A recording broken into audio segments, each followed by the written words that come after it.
Hi there, this is Julie Kinnear of the Julie Kinnear team, and I'm standing in the second floor of 53 5th Street, and you can see how beautiful and bright it is. It's got brand new broadloom, a couple of nice big skylights, a west-facing window.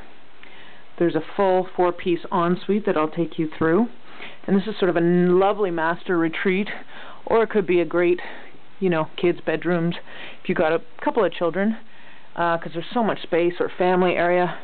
Really, really well thought out. You can see there's all kinds of cool little cubbies and oak cabinets built in. Very smartly designed, very well thought out.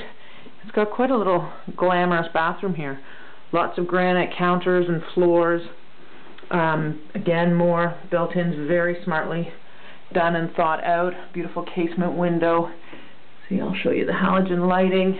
And this is a 4-piece bathroom, of course. So there you go.